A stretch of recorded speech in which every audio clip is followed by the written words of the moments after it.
What's good, YouTube? What we got?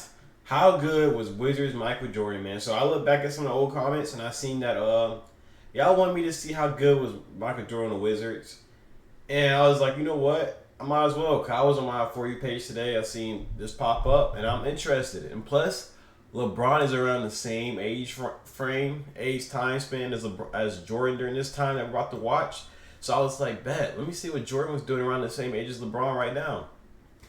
So, man, y'all have been enjoying this series of NBA history and me watching all the old NBA players, man. I just put a like down below. Subscribe for more content because I'm going to keep on giving it to y'all. I got y'all, bro. Pause, but it's your boy, Tori. Let's get right into this video.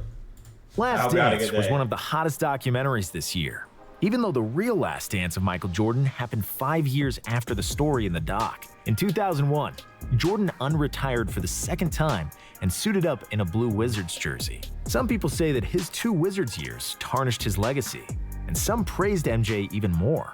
So what's the real truth? And how good was Jordan in Washington? Was he really washed?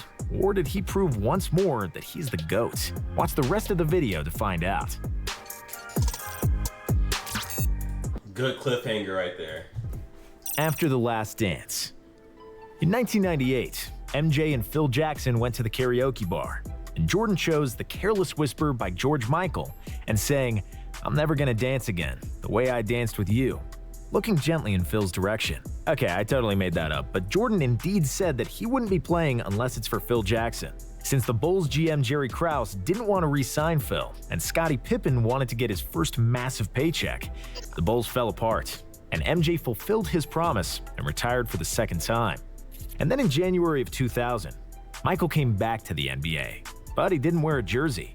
Instead, he slipped into a suit and tie as a minority owner and president of basketball operations for the Washington Wizards. The team was bad and finished that year with a 29-53 record, and they got even worse next year with 10 wins less.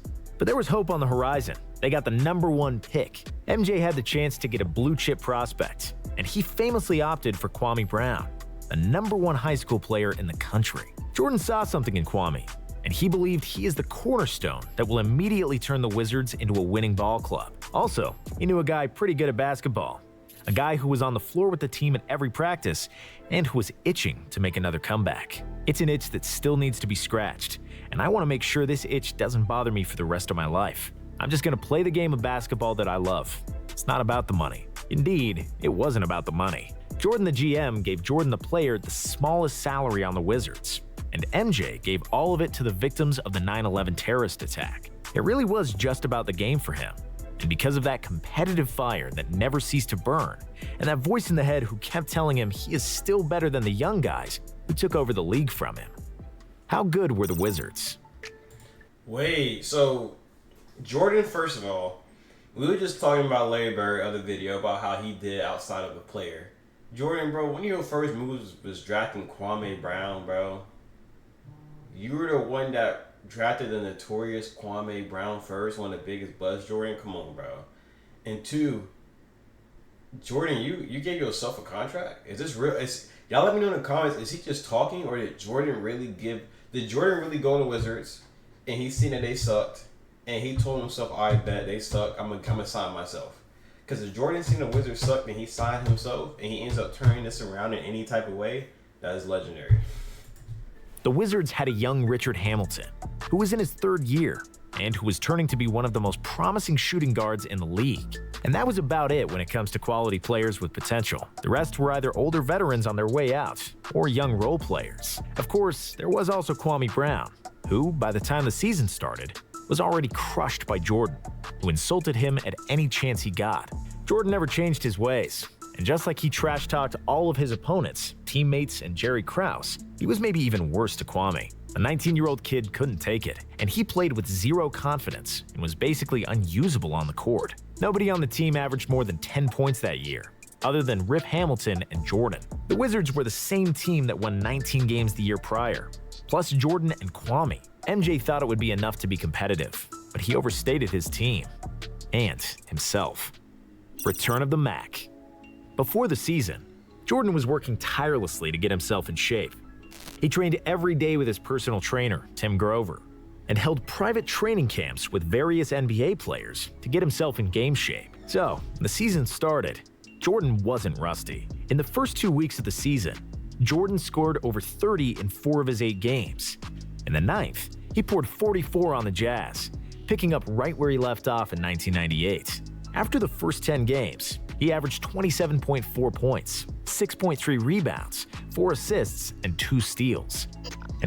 To be free and flexible and creative was really essential to what I wanted to make, and I didn't find a path. It seemed like he had never left, as his stats were virtually the same to the 1998 regular season. He was in the MVP race and made it easy for the world to fall in love with him once again. However, his play wasn't reflected in the team record, as the Wizards only notched 2 games in the win column. They started the season 5-12 and were at the bottom of the Eastern Conference. Also, Jordan's stellar play at the beginning of the season wasn't sustainable at the age of 38. He was still Michael Jordan, but he wasn't Air Jordan anymore, or at least not all the time. And even though his totals were still looking good, Mike became an inefficient volume scorer on a bad team. He shot 40% in those first 17 games, a landslide from his career average of 50%. MJ was still fundamentally sound. He could still see every play, and he was still 6'6", strong and confident, but he didn't have the same speed, and he didn't have the legs under him to shoot efficiently. But if you know anything about Jordan, you know that he hates losing more than anything. After those 17 games and a 5-12 record, the Wizards won 9 in a row. Then they lost a couple, and in the second of those 2 losses, MJ had the worst game of his career. In 25 minutes on the floor, he shot 2 out of 10 and finished the game with 6 points, which snapped his record 866 game streak of double figures scoring, and the media went ballistic. After the game, Jordan was down on himself. On the bus ride from the arena, he sat next to Doug Collins, whom he hired to be the coach, and asked him, "Do you think I can still play?" Collins said, "Yeah, of course. I only took you out because we were down by 25 in the 4th and wanted to keep you fresh for the next game." MJ was satisfied and said he did the right thing, but he needed the confirmation and the assurance that his coach still believed in his abilities. 2 nights later, he responded in a big way. He scored the first 3 times he had the ball, and he finished the game with 51 points, going 21 for 38 from the field. He was the oldest player ever to score 50 in an NBA game. He followed that up with a 45-point, 10 rebounds, 7 assists, 3 steal effort against the New Jersey Nets, including scoring 22 points in a row during one stretch. In the game against the Cavaliers, the Wizards were down by a point with 1.6 seconds left. Michael then hit a mid-range jumper for the last buzzer beater of his career. In a game against his former club, after enduring Ron Mercer's trash talk and having his jumper blocked, he responded by pinning Mercer's layup against the backboard with 2 hands and trash-talking him on the way back up the court. It was a game-winning play, and one of the most spectacular blocks by Jordan, or anyone for that matter. It was even more impressive that it was done by a 39-year-old who spent his last 3 years playing golf, drinking, and smoking cigars. By the end of the season, Jordan notched back-to-back 40-point games, but also 4 more games where he failed to reach double figures. And that's where the answer lies about Jordan's time with the Wizards. Yeah, he could still play, and yes, he could still be dominant, but it wasn't the kind of dominance we grew accustomed to, and it didn't happen every game. Jordan finished the year early due to a knee injury that required surgery, and the Wizards didn't make the playoffs with a 37-45 record. MJ played 60 games in the 2001-02 season, and he averaged 23 points, 5.7 rebounds, and 5.2 assists. Those numbers look great in a vacuum, but when you look at Jordan's efficiency, you can quickly tell he didn't have an overly successful season. Jordan took 22 shots per game, far more than he should have for a player shooting 41% from the floor and 19% from 3. He was second to last in effective field goal percentage out of all players who qualified for the stat, and 169th out of 177 qualified for true scoring percentage. The real last dance. So I see why they say the Wizards seasons were detrimental to his career. I mean, it was only 2 years, it looks like, but these stats for Jordan is not like probably, and especially his product was not acceptable.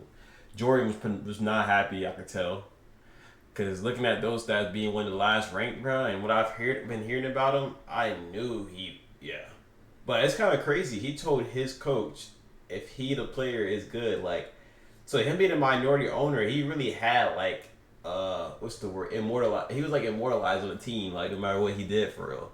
Like how people be trying to call LeBron an owner, like our owner of the team. Jordan really was doing that for real though.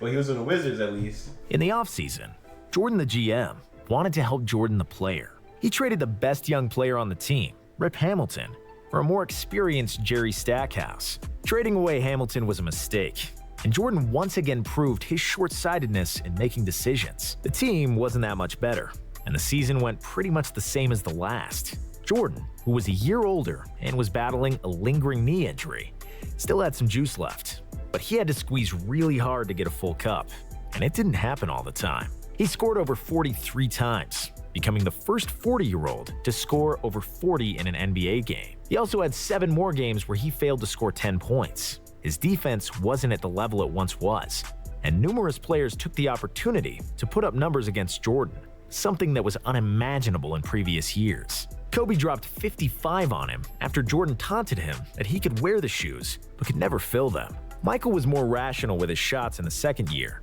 and shot 44% from the floor, and it was enough for 20 points, 6 rebounds, and 3.8 assists for the season. Jordan played in all 82 games, but once again, the team went 37-45 and didn't make the playoffs. The highlight of the year was definitely the All-Star game, where MJ was selected as a reserve after he rejected the offer from Allen Iverson and Tracy McGrady to take their starting spots. He ultimately accepted it from Vince Carter. At halftime, Mariah Carey performed a special tribute to him, donning dresses of both his rookie year Bulls jersey and his final year Wizards jersey, as his career highlights played on giant screens behind. Man, she knew what she was doing, bro. She not slick, bro. She trying to get MJ. Try to get some MJ, okay. It was a proper send-off, worthy of a star that was Michael Jordan. In the game itself, MJ didn't shoot it particularly well, but he did score 20 points, and most importantly, hit a tough fall-away jumper over Shawn Marion to give the East the lead with less than 5 seconds to play. It appeared to be a game winner, but the West scored again and prevailed in overtime. Still, Jordan proved that he still belongs with the best players in the world, at least for one game, even though it was clear he wasn't the best anymore. A mediocre dessert to a great meal.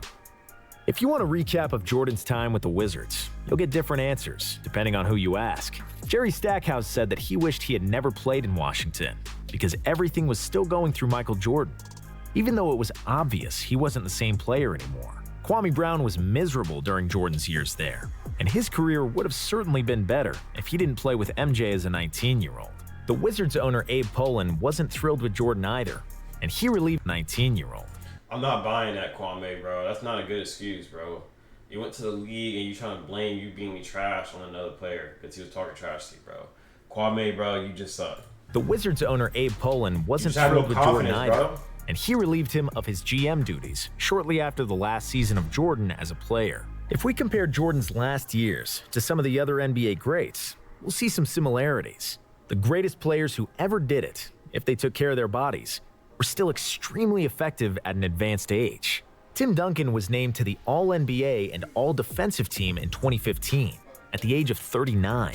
Kareem made the first team All-NBA in '86, also aged 39, and he averaged 20 playoffs that year. Karl Malone averaged 28 and 5 at the age of 39, so it's not unusual that Jordan was still able to play. But maybe the best quote about Jordan's Wizards years came from his agent, David Falk.